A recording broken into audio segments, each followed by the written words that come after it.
जय हिंद दोस्तों, कैसे हैं आप सभी लोग। उम्मीद करता हूं सभी मस्त होंगे, अपने स्टडी कार में व्यस्त होंगे। स्वागत है आप सभी का। 7 फरवरी 2026 के एग्जाम में हम करने वाले हैं साइंस यानी विज्ञान के मोस्ट इंपॉर्टेंट क्वेश्चन, जिसमें 2011 से लेकर 2024 तक के प्रीवियस ईयर क्वेश्चन पेपर है।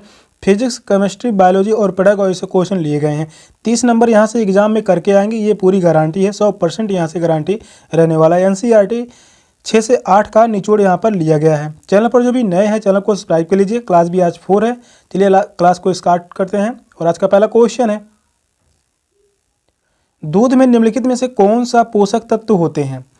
Protein, vitamin C, vitamin A. Second option है कार्बोहाइड्रेट, विटामिन सी, आयरन यानी लोहा। Protein, iron, vitamin D. Protein, calcium, vitamin D. कौन सा ऑप्शन करेक्ट है?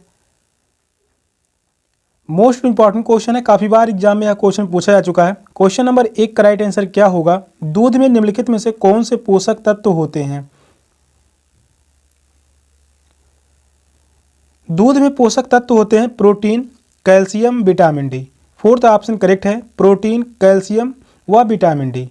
इस क्वेश्चन का राइट आंसर है ऑप्शन डी। नेक्स्ट क्वेश्चन है, प्रतिरोधी यानी रोगारुरोधक के रूप में घाव पर लगाए जाने वाले बैंगनी रंग के विलयन में कौन सी अधातु होती है? Iodine, bromine, sulphur, chlorine. कौन सा ऑप्शन करेक्ट है?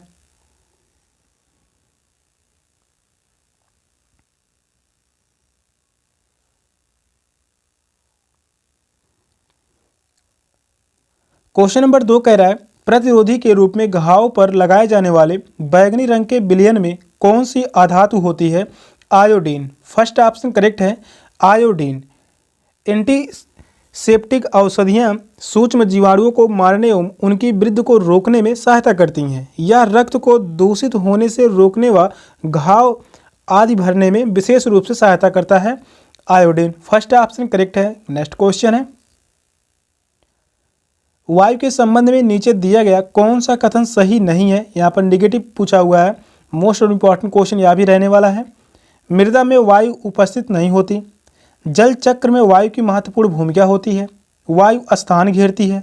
वायु में भार होता है। कौन सा ऑप्शन राइट है? साइंस के जो भी क्वेश्चन करवाए जा रहे हैं, हर एक क्वेश्चन मोस्ट इंपॉर्टेंट क्वेश्चन रहने वाले हैं। और जितने भी क्वेश्चन लिए गए हैं सभी क्वेश्चन बहुत ही चुने हुए क्वेश्चन हैं। क्वेश्चन नंबर 3 का राइट आंसर क्या होगा? आप सभी कमेंट में बताइए। वायु के संबंध में नीचे दिया गया कौन सा कथन सही नहीं है? तो यहाँ पर जो नहीं शब्द होता है यह एग्जाम में ध्यान देने की बात है, क्योंकि यहाँ से गलतियां होती रहती हैं।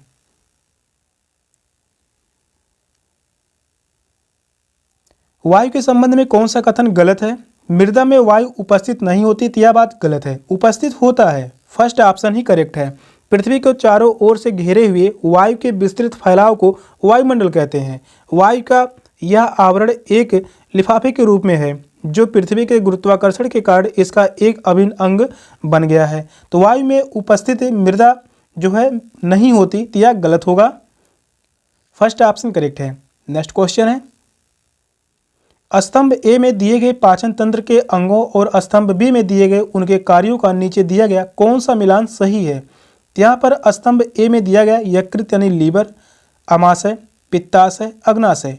स्तंभ बी में दिया गया है जहाँ प्रोटीन का पाचन आरंभ होता है, जहाँ पित्त रस संचित होता है, क्षुद्रांत में पाचन रस मुक्त करता है सबसे बड़ी ग्रंथि।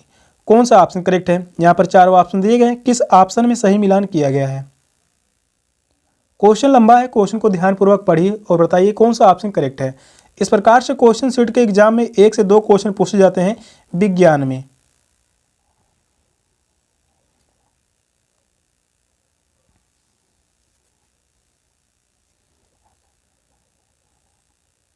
यह क्वेश्चन पूछा गया था जुलाई 2013 में। यह क्वेश्चन जुलाई 2013 में पूछा गया और यही क्वेश्चन 2021 में पूछा गया था। क्वेश्चन नंबर 4 का राइट आंसर क्या होगा? स्तंभ ए में दिए गए पाचन तंत्र के अंग हैं, स्तंभ बी में दिए गए उनके कार्यों का नीचे दिया गया कौन सा मिलान सही है? एक तरफ दिया गया है पाचन तंत्र के अंग, यहाँ पर जो है अंग है। दूसरी तरफ दिया गया है उनके कार्यों का, यहाँ पर जो दिया गया है इनके कार्य हैं। यकृत का कार्य क्या होता है? यकृत का कार्य होता है सबसे बड़ा ग्रंथ है। यकृत यानी ये लीवर जो है यह सबसे बड़ी ग्रंथि है। ए का जो संबंध होगा यहाँ पर फोर्थ से है।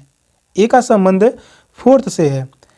सेकंड ऑप्शन गलत, तीसरा ऑप्शन भी गलत, चौथा ऑप्शन भी गलत है। अमाशय का कार्य क्या होता है? अमाशय का कार्य है जहाँ प्रोटीन का पाचन आरंभ होता है। बी का संबंध होगा यहाँ पर ए से। पित्ताशय का कार्य है जहाँ पित्त रस संचित होता है, यानी सी का संबंध जो है यहाँ पर दूसरे से है।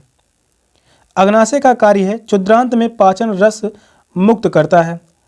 डी का संबंध होगा यहाँ पर तीसरे से। तो इस क्वेश्चन का राइट आंसर है ऑप्शन ए। ऑप्शन ए में सही मिलान किया गया है। तो इस क्वेश्चन का राइट आंसर है ऑप्शन ए। नेक्स्ट क्वेश्चन है, कोशिका के विषय में कौन सा कथन सत्य है? किसी उत्तक की कोशिकाएं समान होती हैं। किसी भली भांति व्यवस्थित जीव में कोशिकाओं का आकार साइज समान होता है। सभी कोशिकाओं में केंद्रक होता है। फोर्थ ऑप्शन करें, सभी कोशिकाओं की आकृति गोल होती है। कौन सा ऑप्शन राइट है?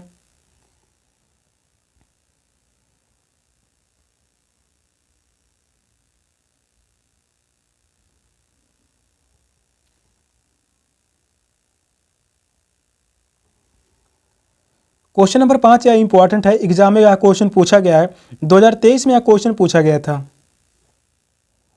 कोशिका के विषय में कौन सा कथन सत्य है? यह क्वेश्चन जो है पॉजिटिव पूछा हुआ है। किसी उत्तक की कोशिका समान होती है, तो यह बात सही होगा। कोशिका के विषय में कथन सत्य जो है, किसी उत्तक की कोशिकाएं समान होती हैं। फर्स्ट ऑप्शन ही करेक्ट है। नेक्स्ट क्वेश्चन है, निम्नलिखित में से किनकी उनकी जनन की विधा से सही मिलान किया गया है? ए में दिया गया ईस्ट, आलू, शैवाल, कवक। यहाँ पर बी में दिया गया है कायिक प्रवर्धन, बीजाणु समासंग यानी बीजाणु जनन, खंडन, मुकुलन। कौन सा ऑप्शन राइट है? यहाँ पर 4 ऑप्शन दिए गए हैं, किस ऑप्शन में सही मिलान किया गया है?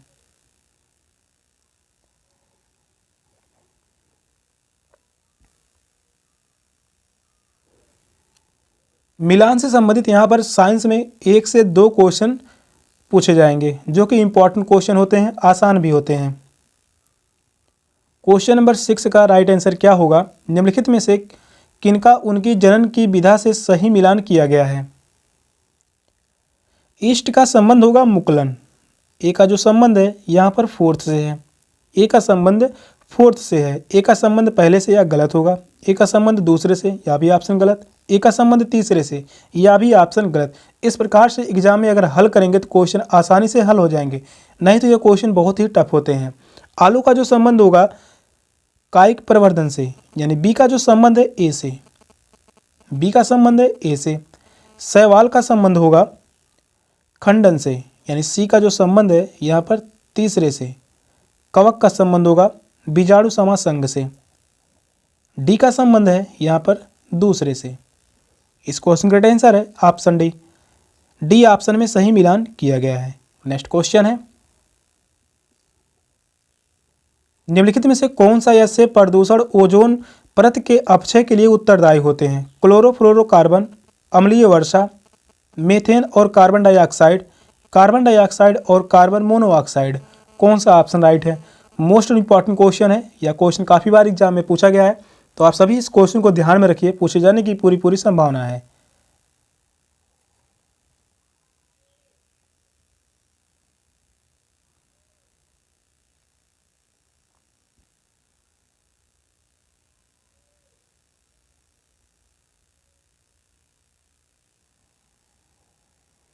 क्वेश्चन नंबर 7 का राइट आंसर क्या होगा? आप सभी कमेंट में ऑप्शन आंसर बताइए। निम्नलिखित में से कौन सा ऐसे प्रदूषण ओजोन परत के अपक्षय के लिए उत्तरदायी है?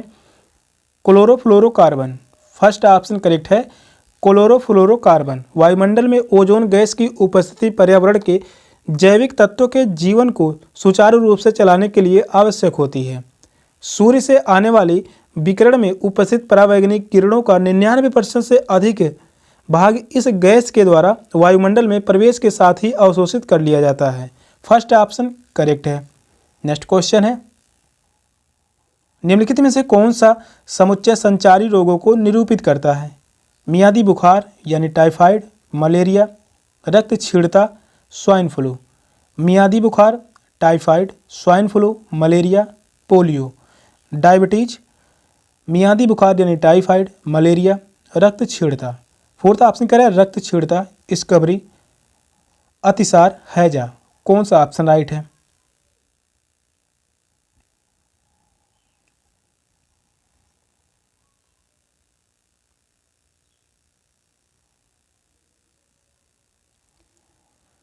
क्वेश्चन नंबर 8 कह रहा है निम्नलिखित में से कौन सा समुच्चय संचारी रोगों को निरूपित करता है? तो यहाँ पर संचारी रोगों को निरूपित कौन करता है?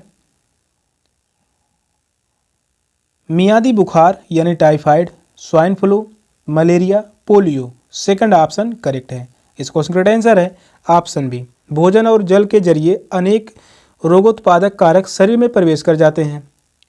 इनमें से अनेक रोग संचरणीय होते हैं, जैसे मियादी बुखार यानी typhoid, swine flu, malaria, polio. Next question है निम्नलिखित में से क्या एक विज्ञान की प्रकृति के संदर्भ में सही नहीं है? यहाँ पर भी नेगेटिव पूछा हुआ है। विज्ञान हमेशा अस्थायी है। विज्ञान संदेहवादक को बढ़ावा देता है। विज्ञान एक ज्ञान की रचना की प्रक्रिया है। विज्ञान की प्रकृति स्थिर है। यहाँ पर ऑप्शन दिया गया है, कौन सा ऑप्शन करेक्ट है?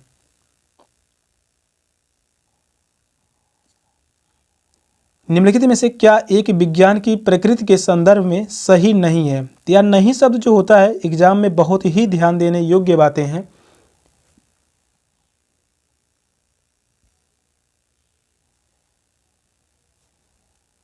यह क्वेश्चन 2024 में पूछा गया इंपॉर्टेंट क्वेश्चन है। क्वेश्चन नंबर 9 का राइट आंसर क्या होगा? आप सभी कमेंट में बताइए। निम्नलिखित में से क्या एक विज्ञान की प्रकृति के संदर्भ में सही नहीं है?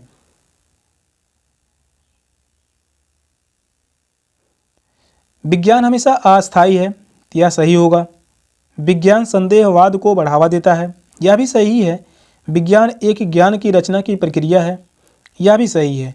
विज्ञान की प्रकृति स्थिर है, यह गलत होगा। स्थिर नहीं है, अस्थिर है। फोर्थ कथन गलत है। इस क्वेश्चन का आंसर है option D. Fourth option right है। नेक्स्ट क्वेश्चन है निम्नलिखित में से किसका विकास विज्ञान के द्वारा होता है?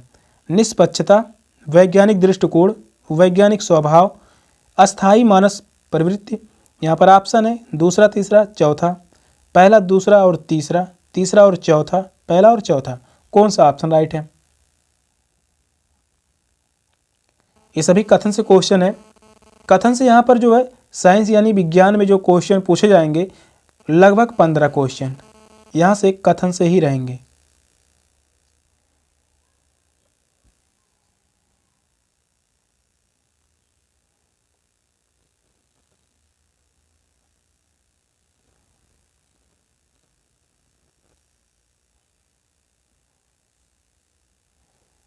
क्वेश्चन नंबर 10 कह रहा है निम्नलिखित में से किसका विकास विज्ञान के द्वारा होता है? तो विज्ञान के द्वारा होता है विकास निष्पक्षता का, वैज्ञानिक दृष्टिकोण का, वैज्ञानिक स्वभाव का, अस्थायी मानस प्रवृत्ति का। यह विकास नहीं होता। फोर्थ गलत होगा। 1, 2 और 3 सही है। इस क्वेश्चन का आंसर है ऑप्शन बी। पहला, दूसरा और तीसरा कथन सही होगा। सेशन का लास्ट क्वेश्चन था। क्वेश्चन कैसे लगे कमेंट में जरूर बताइएगा। चैनल पर नए हैं चैनल को सब्सक्राइब कर लीजिए। मिलते हैं फिर नेक्स्ट क्लास में, तब तक के लिए बाय बाय, टेक केयर, जय हिंद।